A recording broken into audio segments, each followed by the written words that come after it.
하나님 앞에 9월 첫째 주일 예배로 나아가시겠습니다.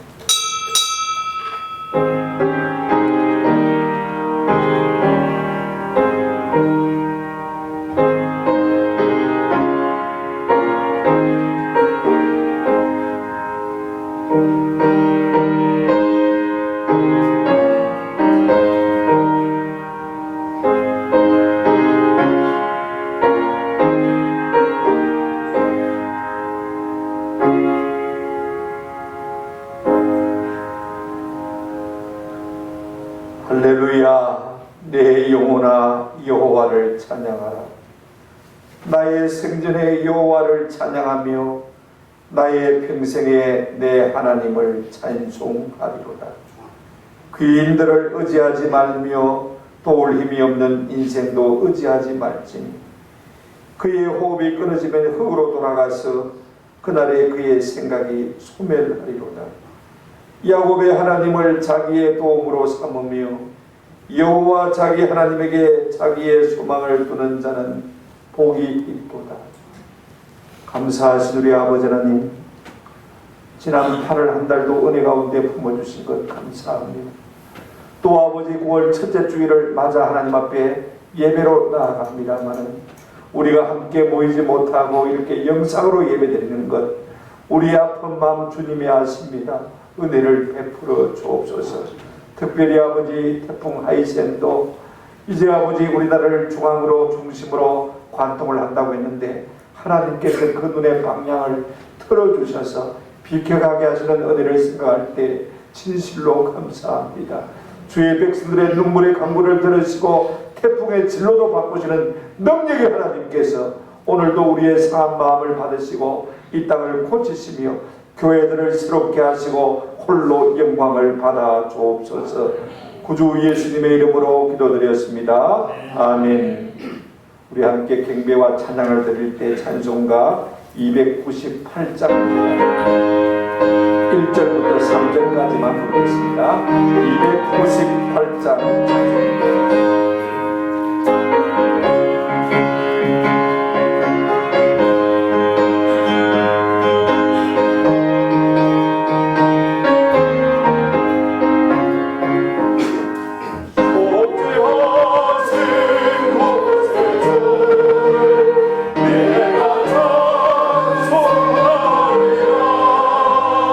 내게 자유 주시오.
언약의 확인 10계명을 교독하시겠습니다. 하나님이 모든 말씀으로 말씀하여 이르시되 나는 너를 애굽 땅 종되었던 집에서 인도하여 낸 내 하나님 여호와니라. 너는 나 외에는 다른 신들을 내게 두지 말라. 너를 위하여 쓰는 이상을 만들지 말라.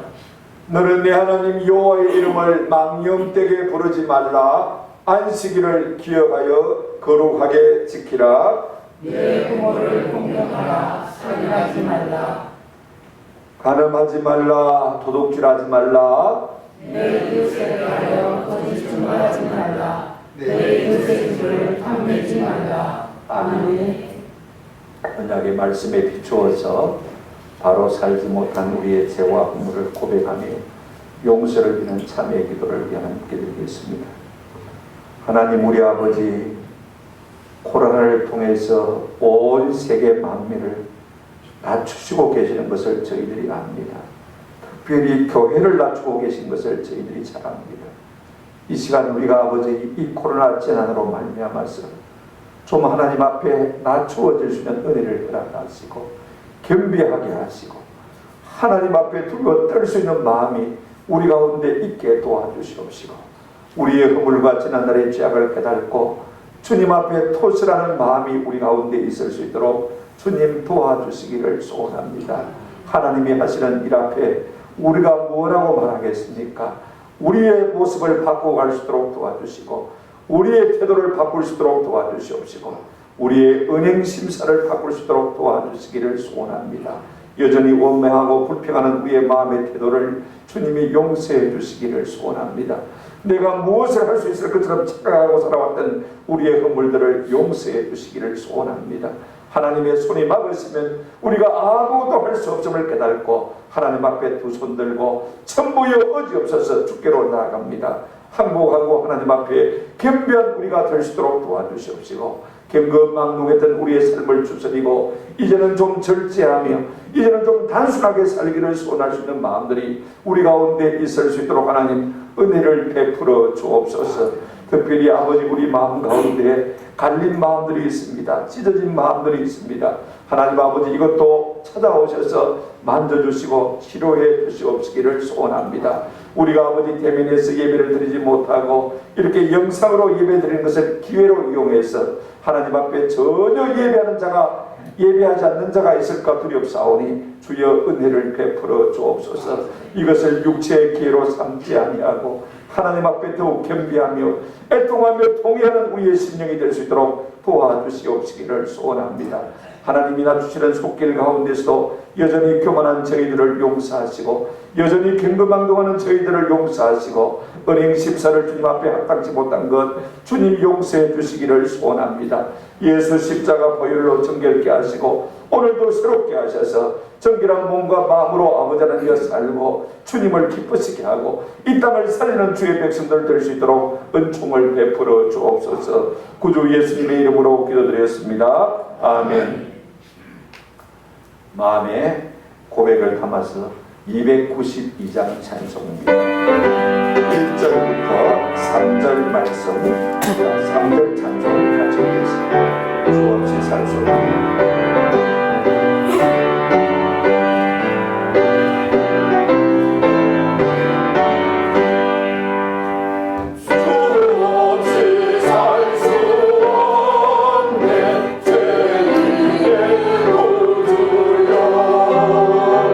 Oh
장로님께서 기도 인도해 주시겠습니다. 함께 기도하시겠습니다.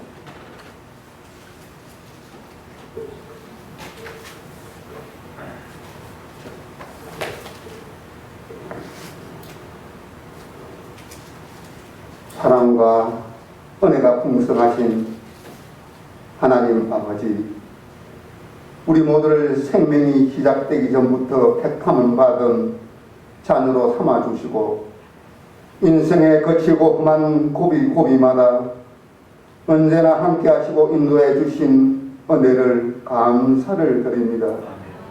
저희의 생명이 다하기까지 선한 길로 이끌어서 주님의 나라에 합당한 백성이 되게 하여 주옵소서. 아멘. 하나님, 지난 한 주간도 우리의 삶을 돌아볼 때 하나님의 말씀대로 살지 못한 우리의 허물을 회개합니다.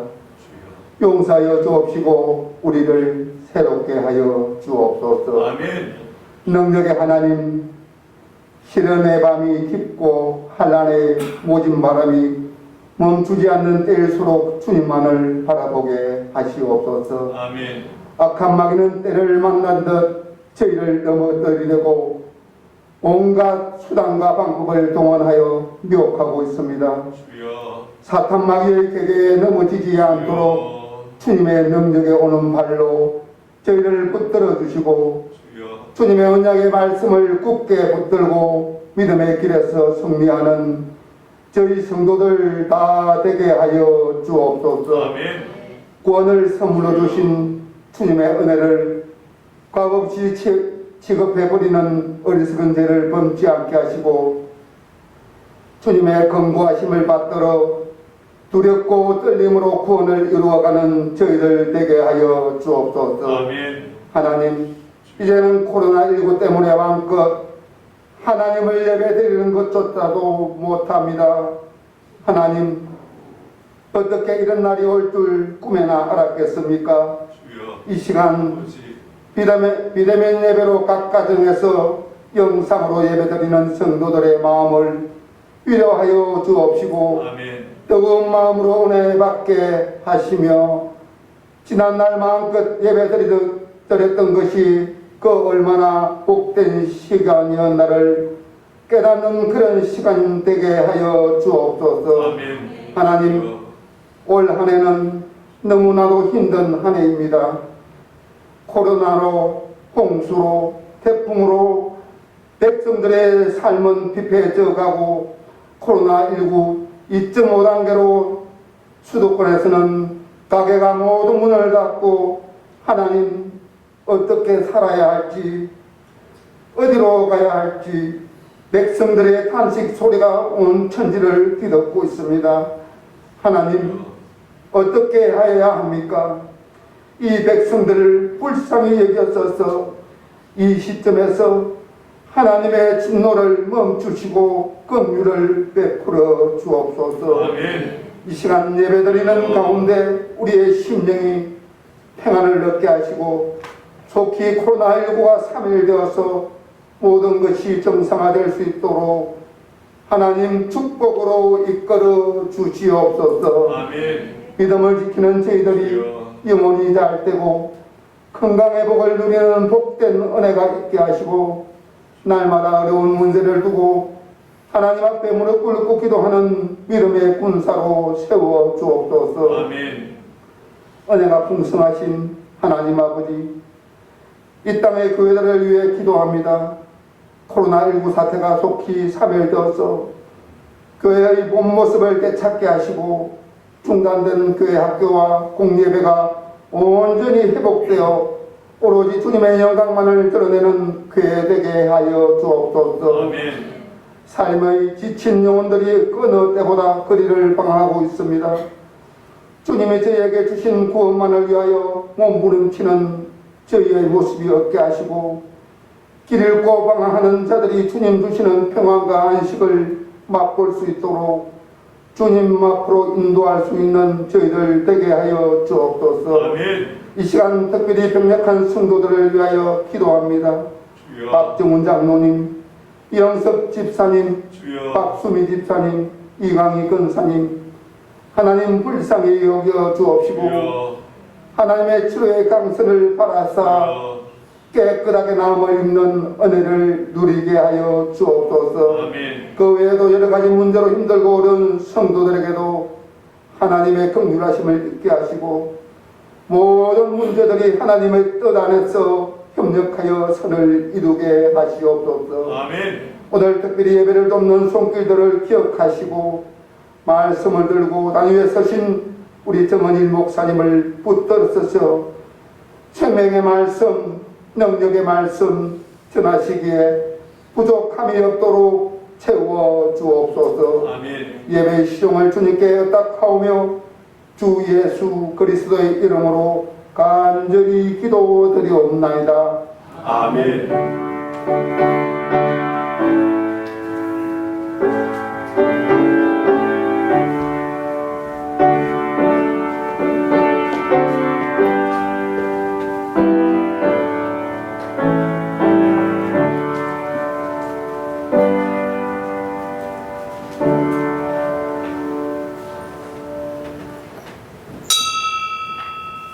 감사합니다.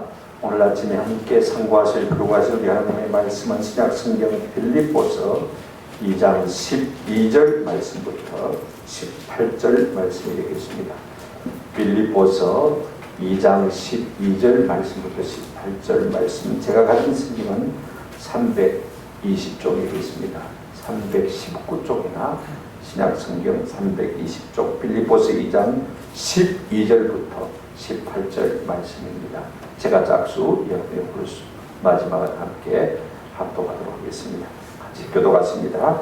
그러므로 나의 사랑하는 자들아, 너희가 나 있을 때뿐 아니라 더욱 지금 나 없을 때에도 항상 복종하여 두렵고 떨림으로 너희 구원을 이루라. 너희 안에서 하시는 분이 하나님이시니 자기의 베푸신 뜻을 위하여 너희에게 소원을 두고 행하게 하시나니 모든 일을 원망과 시비가 없게 하라. 이는 너희가 힘이 없고 순전하여 어그러지고 거스르는 세대 가운데서 하나님의 힘없는 자녀로 세상에서 그들 가운데 빛들로 나타나며 생명의 말씀을 밝혀 나의 다름질이 헛되지 아니하고 수고도 헛되지 아니하므로 그리스도의 날에 내가 자랑할 것이 있게 하려 함이라. 만일 너희 믿음의 제물과 성령님에 내가 나를 전대로 드릴지라도 나는 기뻐하고 너희 무리와 함께 기뻐하리니 이와 같이 너희도 기뻐하고 나와 함께 기뻐하라. 아멘. 오늘 읽은 말씀을 가지고 너희 구원을 이루라라는 제목과 함께 은혜를 나누려고 합니다. 오늘 본문은요, 부모가 사랑하는 자녀에게 가장 하고 싶은 말이 기록되어 있을 것이다. 기록되어 있다. 저는 그렇게 생각합니다. 다시 말하면 목사가 성도들에게 가장 하고 싶은 말이 이 짧은 12절부터 18절 말씀 속에 감축이 되어 있다. 마치 사도 바울의 유언과도 같은 말씀이 아닌가 하는 생각을 하게 되었습니다. 사도 바울은 목회자이지만 뛰어난 영성가이기도 하고 뛰어난 리더십을 가진 리더이기도 한 것을 우리가 볼 수가 있습니다. 오늘 우리가 본문을 가만히 살펴보면 이 빌립보 교회 성도들이 어떤 목적을 갖고 살아야 될지 분명하게 목적을 제시하는 것을 볼 수가 있습니다. 너희 구원을 완전히 이루라. 그런가 하면 어떻게 이 목적을 이루어갈 것인지를 동기 유발을 잘 해주는 것을 볼 수가 있습니다. 도와준단 말입니다. 내가 돕는 게 아니고 하나님이 너희의 동기 유발자가 되어서 너희가 너희 구원을 이루어가는 이 일에 복을 주실 것이다 라고 말하고 있습니다. 그런가 하면 무엇 때문에 무슨 기대의 성과를 가지고 이렇게 너희를 권면하느냐 하는 것을 충분히 잘 우리에게 알아듣도록 설명하고 있는 것을 볼 수가 있습니다. 그런 의미에서 볼 때 사도 바울은 참된 리더십을 가진 훌륭한 리더라는 사실을 깨닫게 되어집니다. 오늘 사도 바울을 통해서 그가 우리에게 뭐라고 말하고 있는지 고민하고 있는지를 우리가 크게 세 가지로 살펴보았으면 좋겠습니다. 첫 번째로 사도 바울은 빌립보 교회 성도의 삶의 목적, 삶의 목표를 이렇게 잡으라고 말하고 있습니다. 너희 구원을 온전히 이루라. 12절 보시기 바랍니다. 그러므로 나의 사랑하는 자들아 너희가 나 있을 때뿐 아니라 더욱 지금 나 없을 때도 항상 복종하여 두렵고 떨림으로 너희 구원을 말아 이루라. 이렇게 강세가 되어 있어서 저는 너희 구원을 온전히 이루라 이렇게 말하고 싶은 것을 말하고 싶습니다. 사람은요, 길을 잃은 사람이 굉장히 불행한 사람, 어디를 가야 될지 목적지를 모르는 사람은 더 불행한 사람입니다. 왜냐하면 아무도 겨냥하지 않는 사람은요, 아무것도 맞출 수 없기 때문에 그렇습니다. 사도 바울은 이미 고린도전서 9장 26절 말씀에서 이렇게 말했습니다. 그러므로 나는 다름질하기를 향방 없는 것 같지 아니하고 싸우기를 허공을 친 것 같지 아니하며 라고 했습니다. 무슨 말이냐면 나는 목적지 없이 달려간 적이 없다는 것입니다. 분명한 삶의 표대를 가지고 살아왔다. 그렇기 때문에 사도 바울은 빌립보 교회 성도들을 향해서도 오고 오는 수많은 성도의 세대를 향해서도 너희는 온전히 구원을 이루라 이렇게 권면하고 있는 것을 볼 수가 있습니다. 여러분, 구원이 무엇이길래 이 구원을 온전히 이루라 우리에게 부탁하고 있는 것입니까? 저는 사도행전 26장 17절 18절 말씀의 정의를 참 좋아합니다. 이스라엘과 이방인들에게서 내가 너를 구원하여 그들에게 보내어 그 눈을 뜨게 하여 어둠에서 비춰 사단의 권세에서 하나님께로 돌아오게 하고 죄사함과 나를 믿어 거룩하게 된 무리 가운데서 기업을 얻게 하리라 하더이다. 구원이 뭐냐? 눈을 뜨게 하는 것입니다. 어둠에서 빛으로 나오게 하는 것이 구원입니다. 사단의 권세에서 하나님께로 돌아오게 하는 것이 구원입니다. 죄사함을 받는 것이 구원입니다. 하나님을 믿어 하나님의 나라에 들어가는 것이 구원인 것입니다. 우리가 구원을 여러 가지로 정의할 수 있지만요, 이 18절 말씀에서 정의하는 것보다도 더 나은 정의를 보기가 참 힘든 것을 볼 수가 있습니다. 저는 이렇게 정의하고 싶어요. 구원은 죄와 사망과 사단의 권세에서 해방되는 것이다. 여러분, 내가 아무리 가져도요, 내가 아무리 배워도, 내가 아무리 오래 살아도 죄를 이길 수 있는 사람 없습니다. 사단의 권세를 이길 수 있는 사람은 없습니다. 사망의 권세를 이길 수 있는 사람은 아무도 없습니다. 오직 예수 그리스도만이 우리에게 주실 수 있는 권세가 바로 구원의 은혜인 것입니다. 그러므로 성도는요, 온전한 구원을 이룬다는 것 참 중요합니다. 성도에게 구원의 문제만큼 좋은 것은 중요한 것은 없어요. 우리가 지난날에 예수 그리스도의 피로 구속받았습니다. 그죠? 그리고 지금도 하나님의 은혜로 구원받고 있습니다. 앞으로 영원히 주님 나라 갈 때까지 하나님의 은혜 속에서 구원의 길로 나아가게 될 것입니다. 여러분, 이미 받은 구원을 잊어버리고 이 세상 부 때문에, 이 세상 쾌락 때문에, 이 세상의 즐거운 것 때문에 이 구원의 은혜를 굳게 붙들지 못하고 놓칠 가능성이 우리에게 얼마든지 있다는 것입니다. 그러므로 지금이라도 정신을 차리고 너희 구원을 온전히 이루라. 성도는요, 이 일이 우리의 삶의 목적이 되라 그 말인 것입니다. 근데 우리가 구원을 이루라 그러면 이렇게 생각할 수가 있습니다. 우리의 힘으로 스스로 구원을 쟁취하라, 그렇게 오해할 수가 있습니다. 그러면 하나님께서 은혜를 주실 터이니까 힘써 너희도 거기에 순종하라. 100% 하나님의 은혜로 100% 우리의 순종을 통해서 너희 구원을 이루어가라, 그 말씀인 것입니다.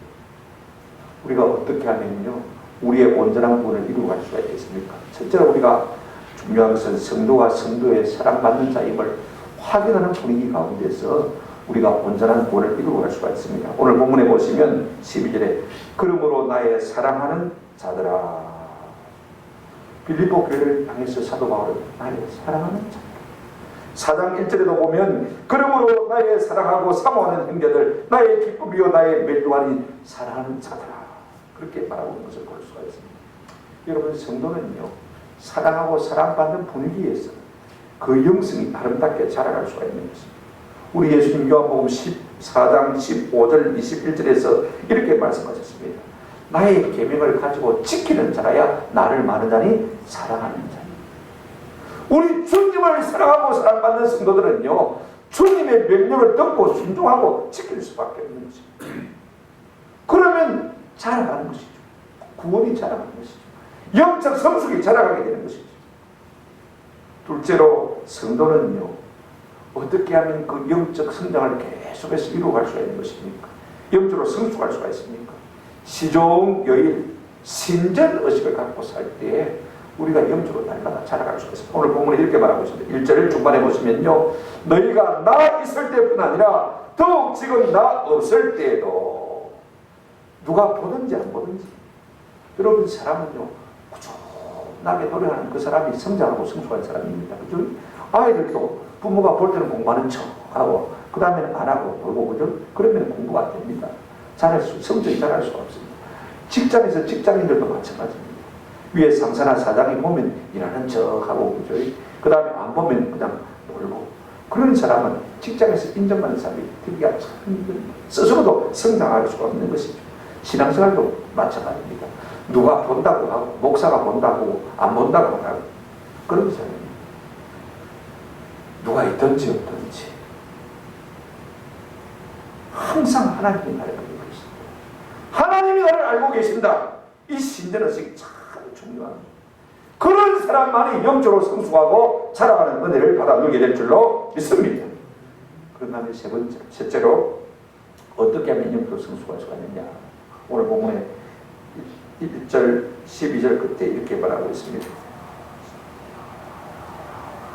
지금 나 없을 때도 항상 복종하여 두렵고 떨림으로 너희 구원을 이루라. 항상 복종하여 마음으로 두렵고 떨림으로. 여러분 하나님을 진짜로 사랑하고 하나님을 진짜로 경외하는 사람은요 하나님 앞에 두려워 떨 수밖에 없습니다. 복종할 수밖에 없습니다. 우리가 자식을 진짜로 사랑하면요 부모라고 해서 아무 말이나 자식이 가르쳐주면 안 됩니다. 얼마나 상처받을 것입니다. 그죠? 남편과 아내 사이도 마찬가지입니다. 아무 말이나 할 수 있는 게 아닙니다. 우리가 하나님을 진짜로 두려워하면요 떨리는 마음을 갖고 있으면요 조심할 수밖에 없고 복종할 수밖에 없는 것입니다. 그러므로 성도는 언제 구원을 이루는 영적 성숙의 자리로 나아갈 수 있느냐. 사랑받고 사랑하는 그죠? 그 다음에 항상 신전의식을 갖고 살 때 사람을 의식하는 것이 아니라 하나님을 의식하고 살 때 영적으로 성장할 수가 있습니다. 그런가 하면 하나님을 경외함으로 항상 두렵고 떨리는 마음으로 복종할 때 대표적인 사람이 누굽니까? 여러분 요셉 아닙니까? 그가 비록 보디발의 집에 종으로 노예로 끌려왔습니다마는요 하나님과 함께 다녔습니다. 그랬더니 하나님께서 그가 보디발의 집에 종으로 있을 때 복을 주신 것을 볼 수가 있습니다. 보디발의 아내가 아무리 옷을 꺼내면서 동침하자고 해도요 그가 뭐라고 했습니까? 내가 어찌 이 큰 악을 행하여 하나님께 죄를 지으리까? 하나님께 죄를 지으리까? 그런 억울하게 감옥 속에 있을 때도 하나님과 동행한 것을 볼 수가 있습니다. 늘 신전의식을 갖고 살았습니다. 여러분 성도는요 이만하면 됐다고 할 때가 없습니다. 완성이 있을 수 없다는 말입니다. 그래서 고린도전서 10장 12절에 그런즉 선줄로 생각하는 자는 넘어질까 조심하라. 사도 바울은 자신을 이렇게 말했습니다. 빌립보서 3장 12절에 나중에 우리가 살펴보겠습니다만 내가 이미 얻었다 함도 아니요 온전히 이루었다 함도 아니라 오직 네가 그리스도 예수께 잡힌 바 된 그것을 잡으려고 만다고요? 달려간다. 저 60은 영입니다. 지금 생각해보니까 너무 늦둥이 너무 철이 없었어. 너무 부족해. 은퇴가 얼마 남았는데 지금이라도 부지런히 달려가야 되겠다. 그런 마음이 제 마음속에 너희 구원을 이루라. 이 말은요 현재 시기의 명령으로 되어 있습니다. 계속해서 구원을 완성하기까지 힘써가고 있는 것입니다. 어제 내가 힘쓴다고 되는 건 아닙니다. 오늘 내가 힘쓴다고 되는 건 아닙니다. 주님 오시는 그날까지 내가 주님 앞에 서는 그날까지 이 구원을 위해서 온전히 힘써지는 은혜가 우리 가운데 있기를 주님의 이름으로 축원합니다. 그럴 때 우리는 영적으로 자라가게 되는 거예요. 두 번째로 사도 바울은 빌립보 교회 성도들에게 구원을 위해 힘쓸 수 있도록 우리의 삶의 동기를 부여해 주님이 하나님이라고 말하고 있는 것을 볼 수가 있습니다. 내가 너희를 돕긴 돕지만은 그러나 실제로 우리의 구원을 우리가 이루어갈 수 있도록 도와주시는 분이 누구냐? 하나님입니다. 우리 한번 13절 같이 한번 보시기 바랍니다. 너희 안에서 행하시는 이는 하나님이시니 자기의 기쁘신 뜻을 위하여 너희에게 소원을 두고 행하게 하시나니 이렇게 말하고 있는 것을 볼 수가 있습니다. 우리말 성경 번역에 보면 조금 더 정확하게 이 말이 나와 있습니다. 여러분 안에서 하나님의 기쁘신 뜻에 따라 결단하게 하시고 행동하게 하시는 분은 하나님이시기 때문에 우리 마음 가운데 소원을 주시고 말합니다. 그 다음에 그 소원을 따라 행할 수 있는 힘을 주시는 분이 누구냐? 하나님입니다. 하나님이 기뻐하시는 뜻이 무엇입니까? 저는 크게 몇 가지로 항상 내 마음속에 정리하고 있습니다. 제가 언젠가 성경을 읽을 때 어떤 주제를 읽었냐면요, 하나님의 뜻이 무엇일까? 그 주제만 가지고 성경을 한 번을 쭉 읽어드리겠습니다. 간단해요, 여러분. 하나님의 뜻은요, 데살로니가전서 4장 3절에 하나님의 뜻은 이것이니 너희의 무엇이라? 거룩함이라. 우리 하나님 내가 거룩하니 너희로 말아 거룩하라고 했습니다. 간단해요. 하나님 닮는 거예요. 두 번째, 데살로니가전서 5장 16절 18절에 보니까 항상 기뻐하라, 쉬지 말고 기도하라, 범사에 말하 감사하라. 이 세 가지는 하나입니다. 항상 기뻐하고 쉬지 말고 기도하고 범사에 감사하고. 이거 여러분 마음속에 외우시고 이걸 우리가 하나님의 뜻으로 알고요, 그렇게 살려고 애를 쓰는 사람이 참 성도인 줄 믿습니다. 그런가 하면 우리가 디모데전서 2장 4절에 하나님의 소원이 뭐냐면요, 하나님은 모든 사람이 구원을 받으며 진리를 아는 데 이르기를 만다 원하십니다. 하나님의 소원이 구원, 모든 사람이 구원받는 것. 정리하면 그렇습니다. 하나님의 뜻은 무엇이냐? 우리가 거룩하게 사는 것. 하나님의 뜻은 항상 기뻐하고 쉬지 말고 기도하고 범사에 감사하는 것. 하나님의 뜻은 모든 사람이 구원받는 것입니다. 우리가 이렇게 하나님의 뜻을 따라 살 때에 어떤 은혜를 받습니까? 마가복음 3장 35절 하나님의 뜻대로, 누구든지 하나님의 뜻대로 가는 자는 내 형제요 자매요 뭐다고요? 오직이다. 예수님의 가족이 되어주는 것입니다. 아멘. 뿐만 아닙니다. 우리가 하나님 뜻대로 살게 되어지면요, 요한일서 2장 17절에 이렇게 말씀하고 있습니다. 이 세상도 그 정욕도 지나가되 하나님의 뜻을 행하는 자는 한번 따라합시다. 영원히 거하느니라. 영원히 거합니다. 우리가 하나님의 뜻을 붙들고 살아가면요, 하나님의 가족이 될 뿐 아니라 하나님과 함께 영원히 사는 은혜를 누리게 될 줄로 믿습니다. 근데 그 하나님께서 우리 가운데 어떤 일을 행하시냐면 두 가지입니다. 우리 마음 가운데 소원을 두고 결단하게 하시고, 그 다음에 그 소원을 두고 결단한 것을 행할 수 있도록, 지켜나갈 수 있도록, 실천할 수 있도록 힘과 에너지를 공급해 주는 것입니다. 여러분, 하나님은요, 우리의 동기 유발자예요. 마음에 소원을 주시는 분이 하나님이신 줄로 믿습니다. 뭘 통해서요? 성령을 통해서. 여러분, 요엘서 2장 28절에 보게 되어지면 그 후에 내가 내 영을 만민에게 부어주리니 너희 자녀들이 장래 일을 말할 것이요. 아이들이 말입니다. 내가 장래 어떻게 살았으면 좋겠습니다. 자기 꿈을 이야기하기 시작한다는 것입니다. 너희 늙은이도 마며 꿈을 꾸며 젊은이도 뭘 볼 것이며 이상을 볼 것입니다. 내가 무엇을 위해서 어떻게 쓸 것인가? 성령이 오시면요, 사람들이 그 말을 하라고 정신이 없게 될 것이라고 말씀하고 있습니다. 성령이 우리 가운데 오시면 하나님의 뜻을 아는 소원들이 우리 가운데 새겨질 줄로 믿습니다. 이상하게요, 아무 가질 것도 없는, 눈에 보이는 것도 없고 귀에 들리는 것도 손에 만져지는 것도 없는데 마음이 자꾸 벅차오르는 거예요. 나는 이렇게 살았으면 좋겠다. 이렇게 하나님의 뜻을 위해서 순종했으면 좋겠다. 자꾸 마음이 뜨거워지는 것을 볼 수가 있습니다. 하나님이 복 주실 사람은요, 어떻게 하십니까? 먼저 꿈을 주시는 것을 볼 수가 있습니다. 그리고 그걸 붙들고 기도하게 하시는 것을 볼 수가 있습니다. 오늘 우리 가운데 하나님이 우리의 동기 유발자가 되어서 우리 마음속에 소원을 주시는 놀라운 은혜가 있기를 주님의 이름으로 축원합니다. 그런가 하면 그 소원을 이루어갈 수 있도록 힘과 지혜와 능력을 주시는 분이 누구냐? 하나님이신 것입니다. 하나님은 우리가 당신의 뜻을 실천할 수 있도록 도와주시는 분입니다. 내 힘만 어지할 테면 패할 수밖에 없도다. 우리가 그렇게 찬송한다 했습니까? 저도 지난날에 내 힘으로 하려고 했더니 자꾸 박살나, 자꾸 끼어져, 자꾸 피곤해져. 아, 내 힘으로 하는 것이 아니구나.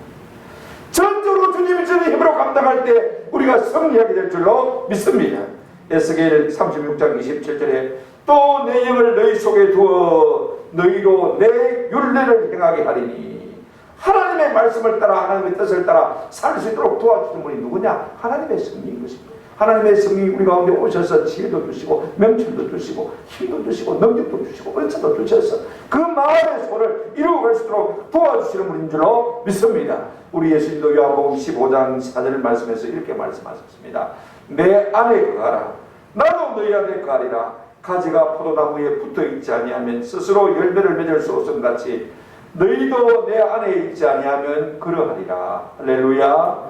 우리가 주님 안에 거해야 주님이 주시는 힘과 능력과 에너지, 지혜와聰明과 명철을 공급받고 하나님이 우리의 마음에 담아주신 소원들을 온전히 이루어낼 수 있는 줄로 믿습니다. 그렇습니다. 너희 구원을 온전히 이루어가겠지만은요, 하나님이 우리 마음속에 힘을 주셔야 될 줄로 믿습니다. 우리 하나님 어떤 분이냐? 우리 마음 가운데 하나님의 뜻을 소원으로 품게 하시고 결단하게 하시고, 사람이 결단했다고 했을 때니까 작심삼일이지 않습니까? 그런데 그것을 이루어 나갈 수 있도록 날마다 우리 힘과 에너지와 지혜와 총명과 명철과 은사를 주시는 분이 누구냐? 하나님이신 것입니다. 그러니까 우리의 삶에 자꾸 동기부여자가 되어주셔서 이 말씀을 쫓아 살게 하시는 것입니다. 이 말씀에서 중요한 것이 무엇이냐면 저는 골로새서 1장 29절 말씀이라고 생각이 되었습니다. 이를 위하여 나도 내 속에서 능력으로 역사하시는 이의 역사를 따라 힘을 다하여 마누라 수고하노라. 하나님이 내 속에 계셔서 자꾸 힘을 공급해 주니까 나도 스스로 힘을 얻었어. 하나님의 말씀을 따라 행하게 된다는 것입니다. 무슨 말씀입니까? 하나님의 능력이 내 속에 100%, 나도 그 능력에 순종해서 100% 순종할 때 이와 같은 역사들이 우리 가운데 일어나게 될 줄로 믿습니다. 그런 의미에서 볼 때요, 사도 바울은 참 겸손한 사람입니다. 내가 여러분을 도와줄 테니까 아닙니다. 하나님이 너희의 동기 유발자가 되어서 너희 마음 가운데 하나님의 뜻을 아는 그러한 소원을 심어주실 뿐 아니라 그 소원을 이루어 나갈 수 있도록 힘과 지혜와 능력과 에너지를 공급하실 분이라고, 하나님이 동기를 부여해 줄 분이라고, 그 하나님을 의지하라고 우리에게 부탁하고 있는 것을 볼 수가 있습니다. 세 번째로 사도 바울은요, 빌립보 교회 성도들에게 기대 성과를 분명히 하고 있는 것을 볼 수가 있습니다. 왜 우리가 우리의 구원을 온전히 온전히 이루지 않으면 안 되는지, 우리가 성숙하면 어떤 결과가 당연하는지 14절 말씀부터 16절까지 너무 분명하게 자세하게 섬세하게 우리에게 말하고 있는 것을 볼 수가 있습니다. 자, 보십시오. 구원을 온전히 이루라. 우리에게 목표를 던져준 사도 바울은요, 그 다음에 진짜 우리의 삶의 동기를 부여줄 분은 하나님이라고 말씀하시면서 내가 뭘 너희에게 기대하고 이렇게 말하는지를 설명하고 그 이유를, 목적을 우리에게 풀어주는 것을 우리가 볼 수가 있습니다. 첫째는 이것입니다. 간단합니다. 나는 너희가 세상에 별과 같이 빛나기를 원한다. 그래서 너희 구원을 힘써 이루어가라. 하나님의 도움을 받으라. 이렇게 바라고 있는 것을 볼 수가 있습니다. 자, 14절 보실까요? 15절까지 한번 보시기 바랍니다. 모든 일을 원망과 시비가 없이 하라. 이는 너희가 흠이 없고 순전하여 어그러지고 거스르는 세대 가운데서 하나님의 흠없는 자녀로 세상에서 그들 가운데 빛들로 나타내며 라고 말한 것을 볼 수가 있습니다. 조금 쉬운 바른 성경에 보면 이렇게 표현하고 있습니다. 너희는 모든 일을 불평과 분쟁이 없이 하여라. 이는 너희가 흠없고 순전하여 어그러지고 부패한 세대 가운데서 책망받을 것이 없는 하나님의 자녀가 되어서 세상에서 하늘의 별들처럼 빛나게 하려는 것이다. 사도 바울이 무엇 때문에 너희 구원을 힘써 이루라, 그리고 하나님의 도우심을 받으라, 우리에게 이렇게 권고하고 있느냐? 기대의 성과가 뭐냐? 너희가 이 땅에 살면서 하늘의 별들처럼 빛나게 하려는 것이다 라고 우리에게 분명한 기대의 성과를 말하고 있는 것을 볼 수가 있습니다. 여러분, 그러려면요, 원망과 시기가 있으면 이스라엘 백성들이 광야 40년 삶을 살면서 그 특징이 뭐냐면요, 툭 하면 원망, 툭 하면 불평이었습니다. 시비였습니다. 그래서 고린도전서 10장 10절에 보면 그들 가운데 어떤 사람들이 원망하다가 멸망시키는 자들에게 멸망하였나니 너희는 그들과 같이 하지 말라. 원망하지 말라. 여러분, 원망과 시비가 있으면 하나 될 수도 없고요, 그 다음에 원망과 시기가 있으면요, 싸우느라고 자랑할 수도 없습니다.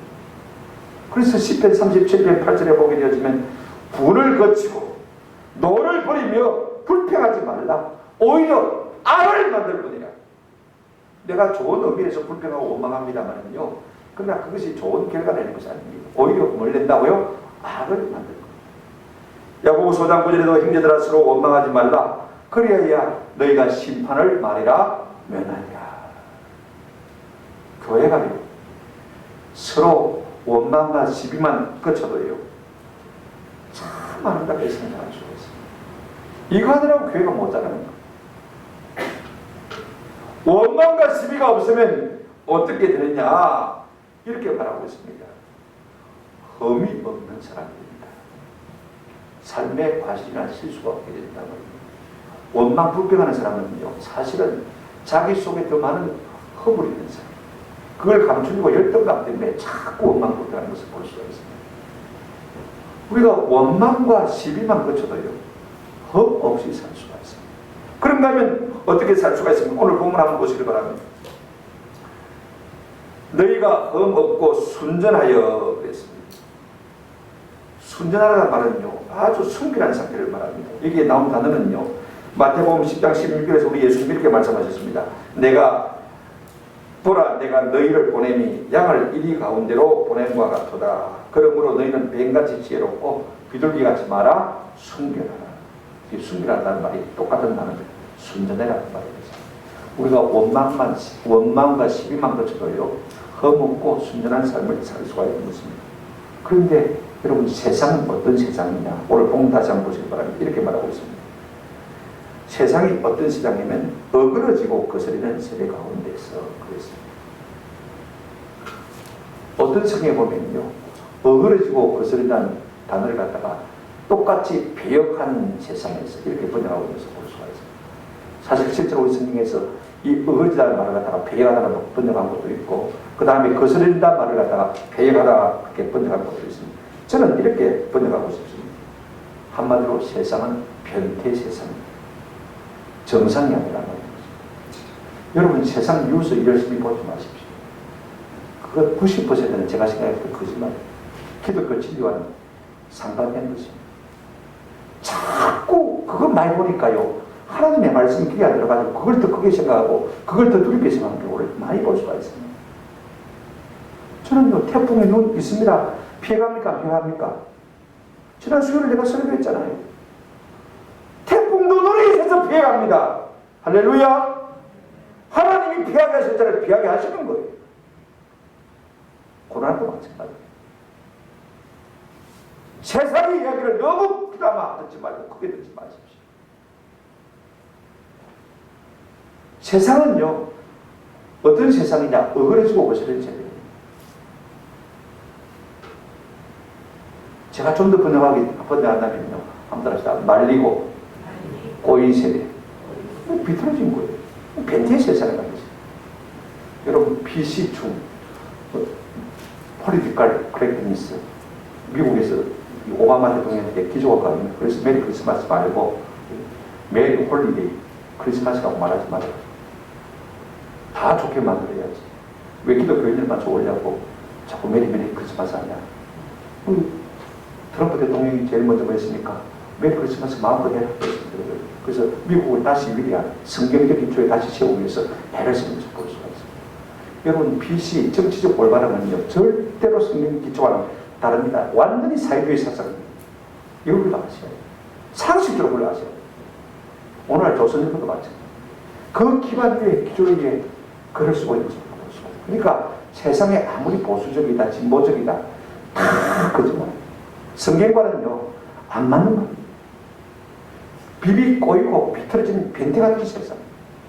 우리가 이런 세상 속에서 어떻게 살아야 될 것이냐? 한번 들합니다. 흠 없이 원망과 불평을 하지 않으므로 말미암아 흠도 없이 순전하게 살라고 부탁하고 있는 것을 볼 수가 있습니다. 세상은 그렇지라도 어떻게 살라고 했습니까? 다시 한번 본문 보시기 바랍니다. 제가 성경에 있는 말은 거스르는 세대 가운데서 한번 따라합시다. 하나님의 흠 없는 자녀로 세상에서 하늘의 별과 같이 빛나는 삶을 살기를 사도 바울은 우리에게 간절히 바라고 있습니다. 세상 사람이 아닌 것처럼 살아라. 그렇게 우리에게 부탁합니다. 그래서 우리의 구원을 이루기 위해서 힘쓰라 이 말인 것입니다. 하나님이 우리를 세우신 목적은요, 이 땅 가운데 우리가 비록 살지만은 흠없는 하나님의 자녀로 살기를 소원하시는 것을 우리가 성경 여러 곳에서 볼 수가 있습니다. 그럴 때 우리가 어떻게 되어지느냐? 오늘 성경은 우리에게 이렇게 말하고 있습니다. 하나님의 흠없는 자녀로서 세상에서 그들 가운데 빛들로 나타내며 이렇게 말씀하셨습니다. 우리 예수님 땅에 계실 때 내가 세상의 빛이라고 말씀하셨습니다. 그러면서 요한복음 8장 11에 보면 예수께서도 말씀하여 이르시되 나는 세상의 빛이니 나를 따르는 자는 어둠에 다니지 아니하고 생명의 빛을 얻으리라. 우리 예수님과 함께 동행하면요, 우리도 빛이 되는 것입니다. 그래서 이 세상의 빛들로 나타나는 은혜를 누리게 될 줄로 믿습니다. 세상 상식이나 세상 지식이나 세상 경륜을 따라 사는 사람이 아니라 하나님의 말씀의 원리를 따라 살면 이와 같은 역사가 우리 가운데 일어나는 것입니다. 더 중요한 말씀이 있습니다. 여러분 보실까요? 16절 말씀 보실까요? 사도 바울은 어떤 기대를 가지고 우리를 바라보고 있느냐? 생명의 말씀을 밝히고 나의 다름질이 헛되지 않기를 바랍니다. 이렇게 말하고 있는 것을 볼 수가 있습니다. 이 빌립보 교회가 생명의 말씀을 굳게 잡았어요. 마지막 날 주 예수 그리스도의 날에 너희가 내 자랑이 되었으면 좋겠다. 그래서 내가 애쓰고 수고한 것이 하나도 헛되지 아니하고 너희가 온전한 본으로 말미암아서 주님 앞에 칭찬받고 상급받고 매료감 받을 때 그것이 내 기쁨이 됐으면 좋겠다. 이렇게 말하고 있는 것을 볼 수가 있습니다. 오늘 본문은 생명의 말씀을 밝혀 이렇게 말하고 있습니다만은 대부분의 성경들이 어떻게 번역하고 있냐 한번 따라합시다. 생명의 말씀을 꽉 붙들어. 꽉 붙들어. 사실 에콘테스라는 말은 붙다는 말이에요. 밝혔다는 말의 의미는 별로 없고 꽉 붙들어. 우리가 생명의 말씀을 꽉 붙들고 살아가면요, 정말로 이 거스리고 어거진 세대 가운데서 험없고 순결한 삶을 살 수가 있는 것입니다. 그래서 하늘의 별과 같이 빛나는 복된 성도의 삶을 살게 될 줄로 믿습니다. 우리가 이 변태 같은 세상에 살면서 어떻게 살아야 정말로 세상의 빛들로 나타나는 삶을 살 수 있는가? 다른 이유는 하나도 없습니다. 생명의 말씀을 한번 따라서 꽉 붙들어. 저는 55살까지는 일반적인 책을 참 많이 읽었습니다. 여러분들이 상상이 어려울 정도로 한 주에 2-3권 이상 읽어냈을까요? 상당한 책이죠. 그러나 한때 그렇게 깨달은 것 같습니다. 내가 성경을 안다고 하지만 참 많이 모른다는 생각을 성경을 읽으면서 깨달았어요. 김석교 목사님은 66권 성경을 전문으로 소유적으로 읽는데 나는 마구이나 그러면서 성경을 연구하다 보니까 성경을 잘 모른다는 생각이 들었어요. 다시 성경을 집중해서 읽자. 지금은 2달에 1번, 2번 정도 읽습니다. 어떤 때는 2번 정도 읽고 1번 정도 읽고 너무 좋아요. 이것이요 생명을 줍니다. 이것이 험한 죄 가운데서 우리를 순결하게 하는 능력의 말씀인 줄로 믿습니다. 놀라운 것은요, 우리가 세상에 잡다한 짓이 너무 TV 앞에 오래 앉아있지 마시고 그거 안 하게 됩니다.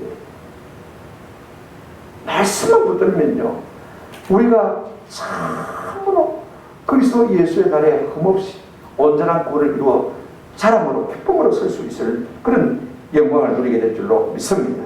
여러분 사도 바울은 그렇게 말했습니다. 왜 너희가 너희 구원을 힘써 이루어야 되느냐?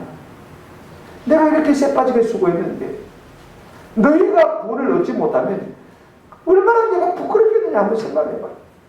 내 자랑을 위해서라도 너희가 좀 구원을 이루며 살 수 없겠나? 우리에게 부탁하고 있는 것을 볼 수가 있습니다. 사도 바울이 성도를 향한 기대 효과가 무엇입니까? 기대 성과가 무엇입니까? 세상 가운데서 어거지고 거스르는 세상 가운데서 허무고 순전하게 살아서 하늘의 별과 같이 빛나는 삶을 살게 되기를 바랍니다. 그럴 때 내가 하나님 앞에서 수고한 것이 객단 헛되지 않냐고, 그것이 여러분들이 나의 자랑이 되지 않겠냐. 그러면 나도 기쁘고 여러분도 기쁘고 얼마나 좋겠느냐. 사도 바울이 참 목사인 것이요, 책임감이 있습니다. 진짜 니들은 책임감이 있습니다. 오늘 복음 보실까요? 17절 이렇게 말하고 있습니다. 만일 너희 믿음의 재물과 섬김 위에 내가 나를 전제로 드릴지라도 나는 기뻐하고 너희 무리와 함께 기뻐하리. 무슨 말이냐면 너희가 너희 구원을 이루는 일에 온전히 매진한다면 나를 제물로 바쳐도 나는 조금 더 아까워요. 너희가 온전한 영적 성숙의 자리로 나아가서 하나님을 바르게 예배하는 자가 된다면 내 자신을 갖다가 제물로 얹어도 나는 기뻐하고 기뻐하게. 우리를 향한 기대와 소망 위에 기대와 소망만 던져주고는요 끝난 것이 아닙니다. 자기 희생, 자기 헌신을 각오하고 있는 것을 볼 수가 있습니다. 이게 진짜 목자고 이게 진짜 부모예요. 이게 진짜 리더십이에요.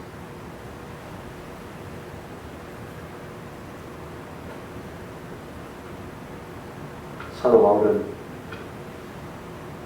빌립보 교회가 어떻게 살아야 할지 목적을 분명하게 제시를 했습니다. 너희 구원을 온전히 말아 이루라. 그러면서 동기를 부여하고 있습니다. 너를 도울 자가 따로 있다. 내가 아니고 누구다? 하나님이시다. 그가 네 마음에 소원을 두고 행할 것이다.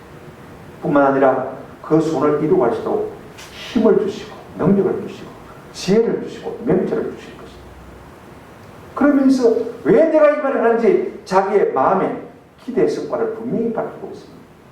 너희가 좀 허먹고 좀 없는 사람으로서 순결하게 살아서 하늘의 별들과 같이 빛나는 사람이 됐으면 참 좋겠다. 그리고 하나 더 좋아할 수 있다면 말씀을 온전히 붙들었어.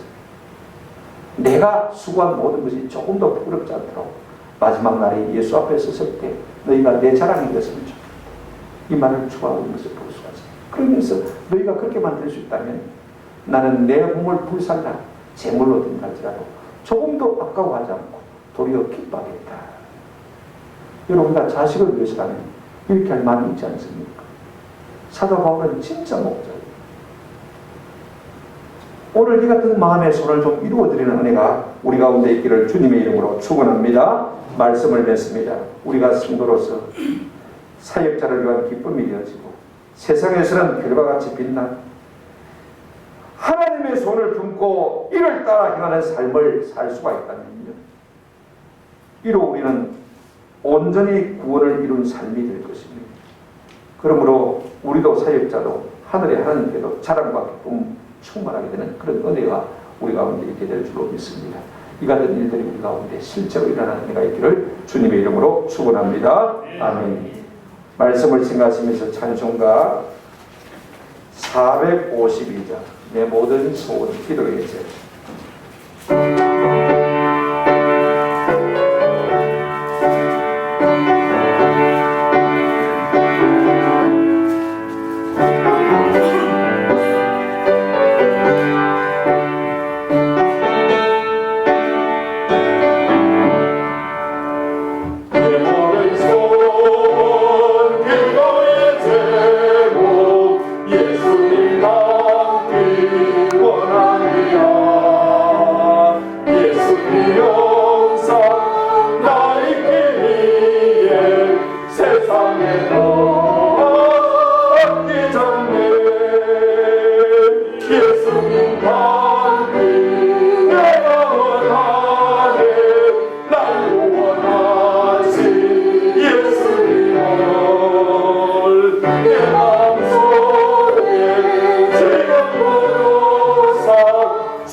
우리를 위해 고난을 받은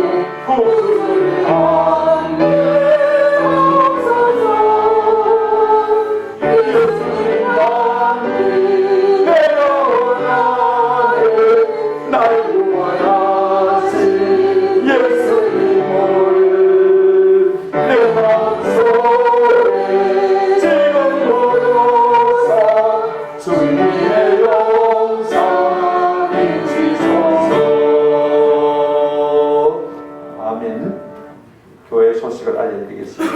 9월은 총력 출석의 날입니다.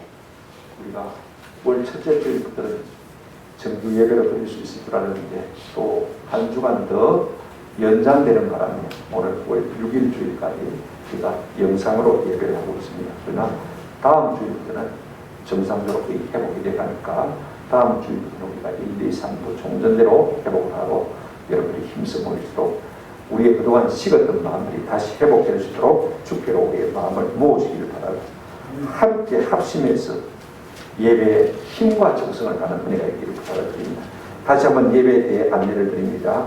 코로나19 재확산으로 인해서 대면 예배 금지 명령이 9월 6일까지 연장이 되었습니다. 오늘까지 연장이 되어서 우리가 오늘도 영상으로 예배를 드립니다만은 이제 내일부터는 방역 조건을 철저하게 지키는 조건으로 하고 50명 이내로 예배를 드릴 수가 있습니다.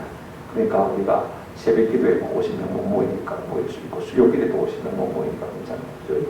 그 다음에 주일 예배를 우리가 여태까지 50명 이내로 4부로 나누어서 하다가 또 3부로 나누어서 하다가 했으니까 이제 다음 주일부터 우리가 3부로 나누어서 정상으로 예배를 드릴 예정입니다. 부산시하고 협조를 한 것이니까 다시는 아마 변기가 없을 것 같습니다만 어쨌든 여러분 그렇게 아시고 종전대로 1, 2, 3부, 4부, 3부 예배에 참석해 주시길 바라고 우리 중직자들은 2부 예배 아무래도 많이 오시니까 저희 예배 순서 담당, 재정 담당이 아니면 조금 1부나 3부로 조정을 해주시면 참 좋겠다 싶습니다. 성경 1년 1도 김영주 원사님 하셨고요.